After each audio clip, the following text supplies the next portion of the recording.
السلام علیکم ورحمۃ اللہ وبرکاتہ۔ محترم سامعین، گزشتہ ویڈیو میں آپ نے دیکھا تھا کہ حضرت موسیٰ علیہ السلام اور فرعون کے جادوگروں کے درمیان بہت بڑا مقابلہ ہوا تھا، جس میں حضرت موسیٰ علیہ السلام جیت گئے تھے اور فرعون کے جادوگر ہار گئے تھے۔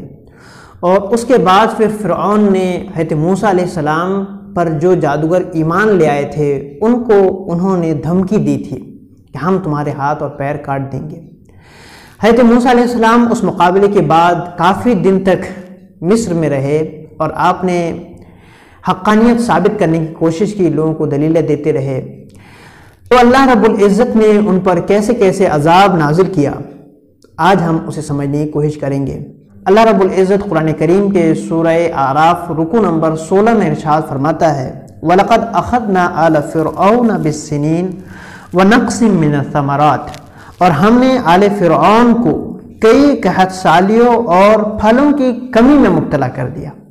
یعنی اللہ رب العزت نے ان پر قحط سالی نازل فرمائی، قحط سالیوں میں ان کو مبتلا فرما دیا، اور جو ان کے غلے تھے، درختوں میں پھل تھے، یہ کم ہونے لگے۔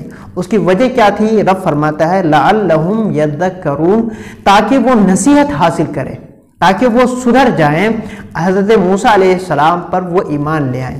اس کے بعد رب فرماتا ہے فَإِذَا جَاءَتْهُمُ الْحَسَنَةُ قَالُوا لَنَا هَذِهِ، جب ان کے پاس کوئی اچھائی آتی تھی، بھلائی آتی تھی، وہ کہتے تھے یہ ہمارے لیے ہے، یہ ہماری وجہ سے ہے۔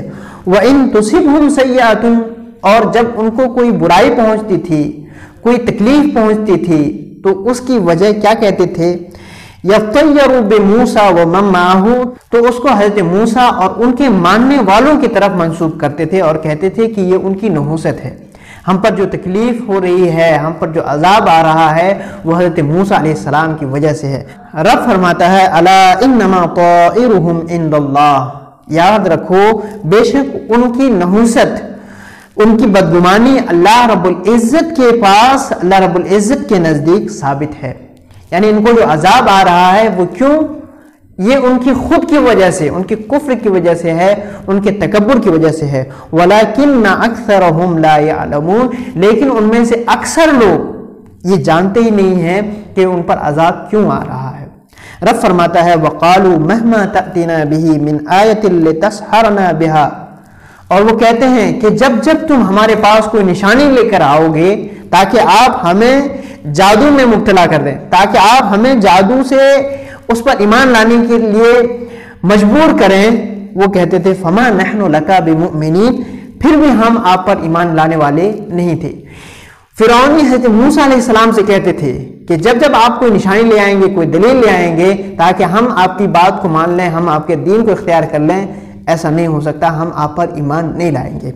اس کے بعد اللہ رب العزت ارشاد فرماتا ہے فارسلنا علیہم الطوفان والجراد والقمل والضفادع والدم آیات مفصلات، تو ہم نے ان پر بھیجا طوفان اور ٹڈی اور جوئیں اور مینڈک اور خون، آیات مفصلات، یہ الگ الگ مفصل نشانیاں ہیں۔ فاستکبروا، تو انہوں نے تکبر کیا، وکانوا قوم مجرمین، اور وہ پہلے ہی سے مجرم قوم تھی۔ یعنی اللہ رب العزت نے ان کو سبق سکھانے کے لیے الگ الگ طریقے کے عذاب ان پر نازل کیا۔ کبھی اللہ رب العزت نے ان پر میڈکوں کو بھیج دیا کہ اتنے میڈک ان کے سامنے، ان کے گھروں میں، ان کے تھالیوں میں آ جاتے تھے کہ وہ پریشان ہو جاتے تھے۔ اسی طرح سے اللہ رب العزت نے ان پر خون کا عذاب بھیجا کہ جب بھی وہ پانی کو چھوتے تھے تو اس پانی سے وہ پانی خون بن جاتا تھا، جب وہ پانی پینا چاہتے تھے تو وہ پانی خون بن جاتا تھا۔ اسی طرح سے اللہ رب العزت نے ان پر طوفان بھیجا تاکہ وہ راہ راست پر آ جائیں، وہ سدھر جائیں۔ اسی طرح اللہ رب العزت نے ان پر جراد کو، ٹڈیوں کو بھیجا جو ان کے کھیت کو، ان کے کھلیان کو سارا کھا کر ختم کر دیا۔ تو اس طرح سے اللہ رب العزت نے ان پر کئی طرح کے عذاب نازل فرمائے، لیکن انہوں نے کیا کیا؟ انہوں نے تکبر کیا۔ ان عذابوں کے باوجود وہ حضرت موسیٰ علیہ السلام کے رسالت اور اللہ رب العزت کی وحدانیت پر ایمان نہیں لائے۔ اس کے بعد رب فرماتا ہے وَلَمَّا وَقَعَ عَلَيْهِمُ الرِّجْسُ، جب ان پر کوئی عذاب آتا تھا وہ کہتے تھے قالوا یا موسیٰ ادع لنا ربک بما عہد عندک، وہ کہتے تھے کہ اے موسیٰ آپ دعا فرمائیں ہمارے لیے اپنے رب سے اس کی بنیاد پر جو آپ کے رب نے ہمارے لیے وعدہ کیا ہے. یعنی اگر ہم مسلمان ہو جائیں تو ہم پر یہ عذاب نازل نہیں کیے جائیں گے، تو آپ اس بنیاد پر اللہ سے دعا کریں، ہم آپ پر ایمان لے آئیں گے. لئن کشفت عنا الرجس، اگر آپ ہم سے عذاب کو ختم کروا دیں گے، دور کروا دیں گے، لنؤمنن لک، تو ضرور ہم آپ پر ایمان لے آئیں گے، وَلَنُرْسِلَنَّ مَعَكَ بَنِي اسرائیل، اور ضرور آپ کے ساتھ ہم بنی اسرائیل کو بھیج دیں گے. یہ جب جب ان پر کوئی عذاب آتا تھا، جیسے طوفان آتا تھا، تو حضرت موسیٰ علیہ السلام کے پاس پہنچتے تھے اور وہ کہتے تھے کہ اس عذاب سے ہم کو بچا لیجئے، ہم آپ پر ایمان لے آئیں گے اور بنی اسرائیل کو بھیج دیں گے. لیکن جیسے ہی وہ عذاب ختم ہوتا تھا، حضرت موسیٰ علیہ السلام کی دعا پر وہ عذاب ختم ہوتا تھا، تو وہ کیا کرتے تھے؟ فَلَمَّا كَشَفْنَا عَنْهُمُ الرِّجْسَ، جب ہم نے ان سے عذاب کو دور کر دیا، ہٹا دیا، إِلَىٰ أَجَلٍ هُمْ بَالِغُوهُ، اس معینہ مقدار تک، اس مدت تک جس تک وہ پہنچنے والے تھے، اذا ہم ینکثون، تو فوراً پھر وہ پلٹ جاتے تھے. یعنی جیسے ہی ان سے عذاب دور کیا جاتا تھا، ختم کیا جاتا تھا، پھر وہ اپنے عہد کو توڑ دیتے تھے، حضرت موسیٰ علیہ السلام پر ایمان نہیں لاتے تھے، اور نہ ہی وہ بنی اسرائیل کو حضرت موسیٰ علیہ السلام کے ساتھ بھیجتے تھے.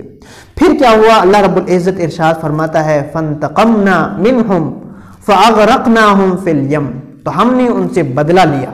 اللہ فرماتا ہے تو ہم نے ان سے بدلہ لیا اور ہم نے ان کو سمندر میں غرق کر دیا. بنی اسرائیل کے اصحاب اور اس کے متبعین اور اس کے آل کو اللہ رب العزت نے سمندر میں ڈبا دیا. کیوں؟ اس کی وجہ اللہ رب العزت ارشاد فرماتا ہے بِأَنَّهُمْ كَذَّبُوا بِآيَاتِنَا، اس کی وجہ یہ تھی کہ انہوں نے ہماری نشانیوں کو جھٹلایا تھا. اللہ رب العزت نے طوفان بھیجا تھا، اس سے بھی وہ نہ سدھرے. اللہ رب العزت نے ٹڈیوں کو بھیجا تھا، میڈکوں کو بھیجا تھا، خون کا عذاب بھیجا تھا. ان تمام چیزوں کو انہوں نے جھٹلا دیا. وَكَانُوا عَنْهَا غَافِلِينَ، اور وہ اس سے غافل تھے. تو اللہ رب العزت نے آخر میں ان کو سمندر میں ڈبا دیا. اس کے بعد رب فرماتا ہے وَأَوْرَثْنَا الْقَوْمَ الَّذِينَ كَانُوا يُسْتَضْعَفُونَ، اور ہم نے اس قوم کو وارث بنا دیا جو کمزور سمجھے جاتے تھے، جو غریب سمجھے جاتے تھے. مشارق الارض و مغاربها التي بارکنا فیها، اس زمین کے مشارق اور مغارب کو جس میں ہم نے برکتیں رکھی ہے. یعنی مصر اور شام، مفسرین فرماتے ہیں کہ اس سے مراد مصر اور شام کی زمین ہے. تو اللہ رب العزت نے فرعون کے بعد بنی اسرائیل کو اس کا وارث بنا دیا اور اس کے اقتدار پر ان کو قائم فرما دیا. اللہ رب العزت ارشاد فرماتا ہے وَتَمَّتْ كَلِمَةُ رَبِّكَ الْحُسْنَى عَلَى بَنِي اسرائیل، اور بنی اسرائیل پر تمہارے رب کے بھلائی پہنچانے کا وعدہ پورا ہو گیا. اللہ رب العزت نے وعدہ فرمایا تھا، حضرت موسیٰ علیہ السلام نے کہا تھا کہ تمہارے دشمنوں کو اللہ رب العزت ہلاک فرما دے گا اور پھر تمہیں اس زمین کا سلطان اور ملک بنائے گا، تمہیں وارث بنائے گا، پھر وہ دیکھے گا کہ تم کیسے اس پر حکمرانی کرتے ہو. تو اللہ رب العزت نے تمام فرعونیوں کو وہاں غرق کر دیا اور بنی اسرائیل کو اس کا مالک بنا دیا. اس کی وجہ کیا فرماتا ہے اللہ رب العزت؟ بما صبروا، اس کی وجہ سے کہ انہوں نے صبر کیا. فرعونیوں کے ظلم و ستم پر انہوں نے صبر کیا تھا، تو اللہ رب العزت نے بنی اسرائیل کو مصر اور شام کا مالک بنا دیا. وَدَمَّرْنَا مَا كَانَ يَصْنَعُ فِرْعَوْنُ وَقَوْمُهُ، اور ہم نے ہلاک کر دیا، تباہ و برباد کر دیا جو فرعون اور اس کی قوم کیا کرتی تھی، جو بنایا کرتے تھے، ہم نے اس سب کو تباہ و برباد کر دیا. وَمَا كَانُوا يَعْرُشُونَ، اور وہ جو بیلیں چڑھایا کرتے تھے، جو درخت لگایا کرتے تھے، سب کو اللہ رب العزت نے ہلاک کر دیا. اللہ رب العزت نے جتنی چیزیں فرعون کی بنی ہوئی چیزیں تھیں، اللہ رب العزت نے سب کو ہلاک کر دیا. اس کے بعد رب فرماتا ہے وَجَاوَزْنَا بِبَنِي إِسْرَائِيلَ الْبَحْرَ، اور ہم نے بنی اسرائیل کو سمندر پار کرا دیا. فَأَتَوْا عَلَىٰ قَوْمٍ يَعْكُفُونَ عَلَىٰ أَصْنَامٍ لَهُمْ، تو وہ ایسی قوم کے پاس آئے جو اپنے بتوں کے پاس آسن جمائے بیٹھے تھے. یعنی جب اللہ رب العزت نے بنی اسرائیل کو نجات دی، فرعونیوں کو ڈبو دیا، تو اس سمندر کو پار کرنے کے بعد یہ بنی اسرائیل ایک ایسی قوم کے پاس پہنچے کہ جو لوگ بتوں کی عبادت کیا کرتے تھے، بتوں کو پوجا کرتے تھے. تو بنی اسرائیل نے حضرت موسیٰ علیہ السلام سے کیا ڈیمانڈ کی؟ رب فرماتا ہے قالوا یا موسیٰ اجعل لنا الہا کما لہم آلہہ، انہوں نے حضرت موسیٰ علیہ السلام سے کہا کہ اے موسیٰ ہمارے لیے بھی ایک معبود بنا دیجئے جس طرح سے ان کے لیے معبود ہے، جس طرح سے ان کے لیے معبود ہے، بت ہے، ہمارے لیے بھی ایک بت بنا دیجئے۔